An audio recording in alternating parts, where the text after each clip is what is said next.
Everybody, welcome to Wide Family Farm. Today I am just going to be taking a look at my garden. I'm going to be starting some seeds. I'm not going to be starting a whole bunch of seeds, just the early ones, like onions. So I'm not going to be starting a whole bunch of stuff, but I just wanted to take a look at the garden. Got some ideas for next year, a little bit of a plan, I guess you'd say. So let's go ahead and we'll take a closer look. Oh my gosh. Okay, so there's just a lot of cleaning up. This was mint, and I'm praying that it comes back. I assume that it will. I still see some green in there. I still have like Mexican sunflowers that are just hanging out that I probably should chop down. This is my chocolate mint. This is my horehound, and it's doing really good. And these are horehound seeds. I don't know if you can see that right there. But these are horehound seeds, and I can take those off and replant this somewhere else. I really don't want to replant it anywhere else. It's a part of the mint family, and it just grows wild, absolutely wild. We have ground cherries still all over the ground over here. I wonder what they would taste like. They're probably half rotted by now, but that's kind of cool. So, okay. This year the focus is, for me, I'm trying to do a theme for every year, you know.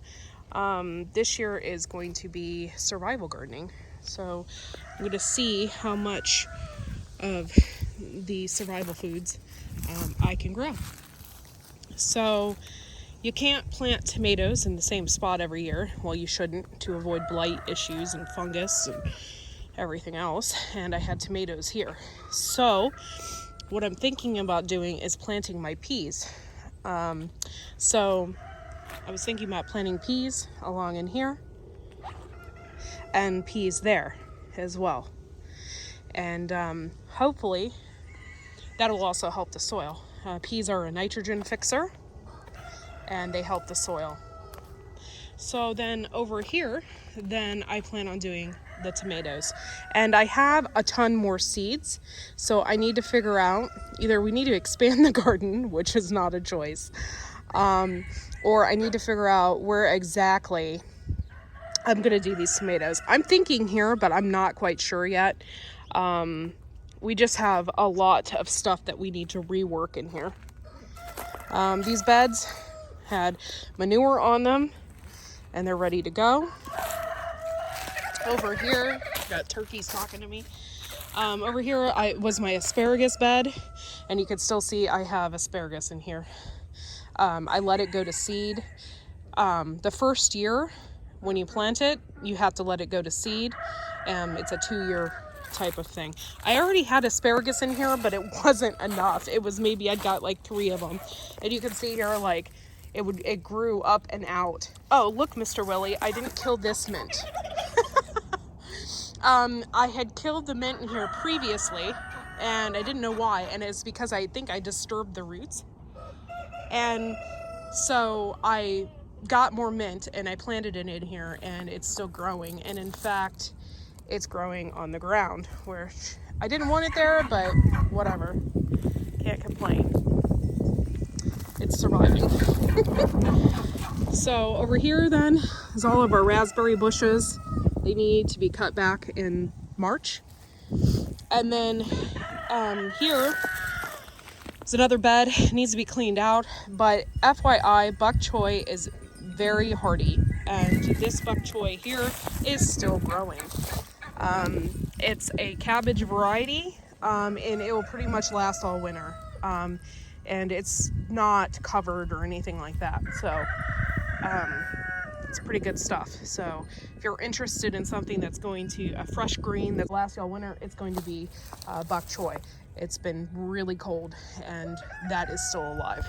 So over here, I still have some more Brussels sprouts, and I don't know. This was a big test. And look at that. Look at in there. I planted this in January last year. I got some sprouts in there, which I'm really excited.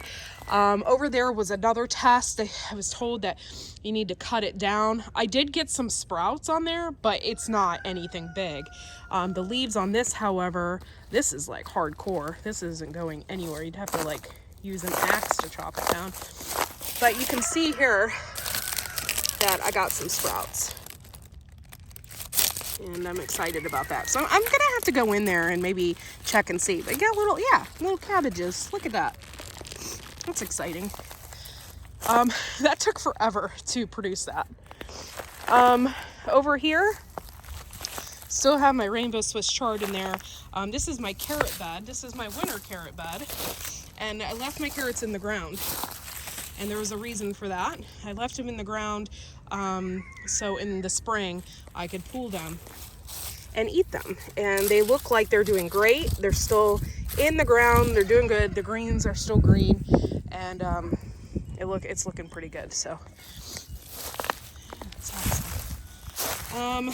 Over here, I just have like little tidbits of stuff. It didn't survive. Some broccolis, stuff like that. My cabbage is all along in here. And over here is my parsley. That is like, I got so much parsley, it's ridiculous. I got things that are really surviving over here, which is really good. My thyme over here is really surviving. I planted some oregano. It's a different type. It's not the spicy hot. I planted over here lemon balm, and it's doing pretty good from what I can see. So that's awesome. Chamomile was right here. These beds have all been amended, and they are sitting and waiting. My husband pulled some back, I guess the other day, pulled some cardboard back and noticed that there was a ton of worms in here, which is exactly what we need. So,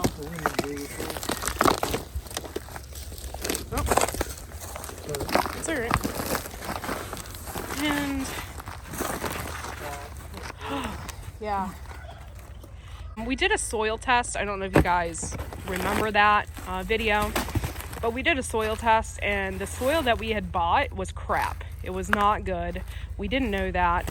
That's the hard part about buying soil. You just don't know.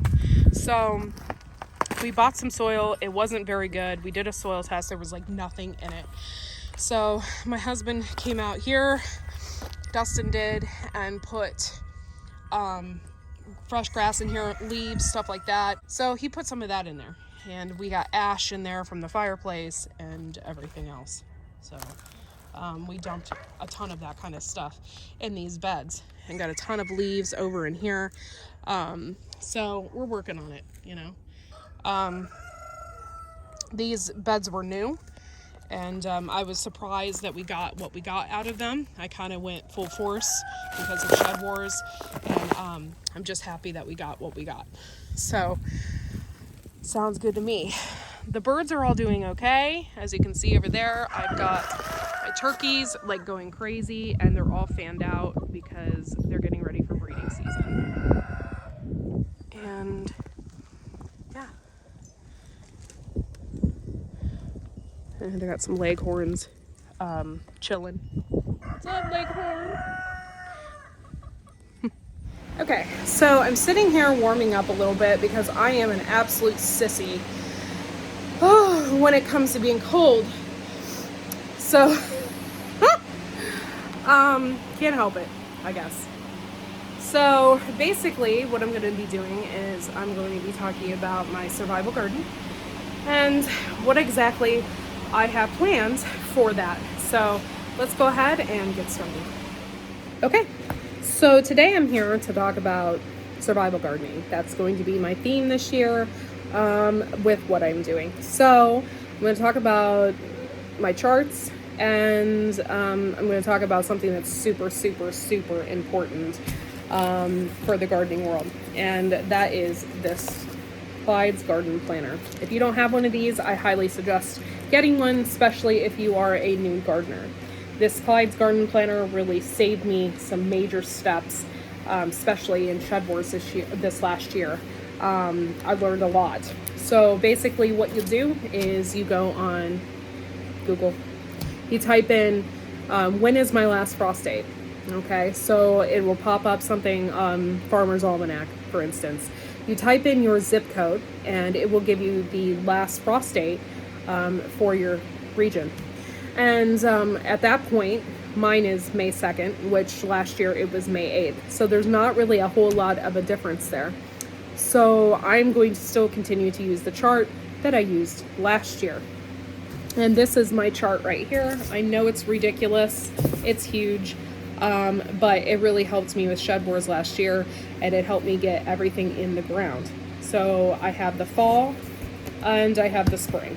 So I separated them. And I have everything when I should plant it and when. This particular chart will just be like a week behind, which actually a week early. So that is pretty good, and that's exactly what I want anyway. So if I miss a week or something like that, I'm not going to be completely late on getting something in the ground. So I'm here to talk about top 10 seeds that you need to have in your garden for survival. So let's go ahead and get to it. The first one I have is tomatoes. Tomatoes are really big, important seeds type of vegetable to have in your garden. You can make so much stuff out of tomatoes. You can make juices and sauces and all different kinds of stuff, which I have tons of. So this year we decided to not use heirloom seeds because last year we had a blight issue. So it was 2 years in a row we had noticed it quite a bit. And there can be a specific issue with your soil and you can't fix it. So only a hybrid seed that is resistant to that, different types of blight and whatever, can fix that. So this year we went with a hybrid, and I got a hybrid paste plum Roma tomatoes. And I got 100 of these, and I did a lot of research on these to make sure that they were blight resistant. And that's what we were going to be growing this year. I got 100 of them in here, and I plan on growing every single one of them. So 100 is enough to get us through probably about 1.5 years of tomato juice out of that. So it'll be good, right? I also got, now this is just like a really minimum, and I typically don't grow a lot of peppers like this, but this is a lunchbox orange pepper, which if you guys know me, you know I like the cream cheese and the everything bagel mix on a pepper, right? It's like heaven. So that's what this is, that you get them from the grocery store, those little teeny multicolored peppers. That's a lunchbox pepper. That's what I'll be growing this year as well. So that's number 2. Number 2 is peppers. Okay. And then of course I have number 3 is peas. I'll be growing a ton of peas this year because I absolutely love peas. It's my number 1 vegetable. Now, I wouldn't just be growing anything willy-nilly in your garden.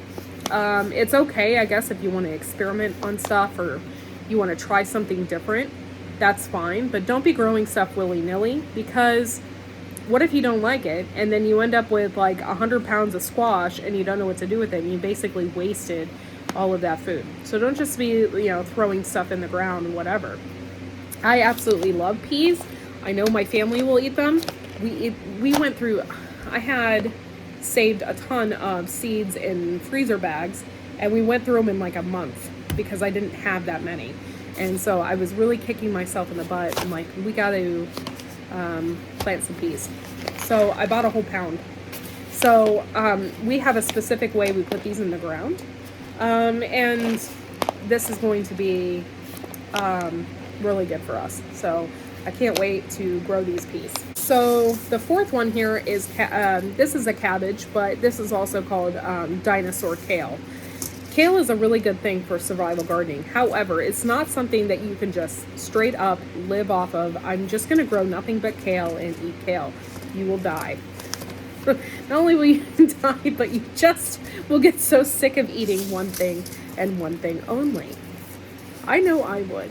So, but kale is a really good thing to have in your garden. It's full of protein and it's very, very, very good for you. So you can grow this, and it's frost hardy.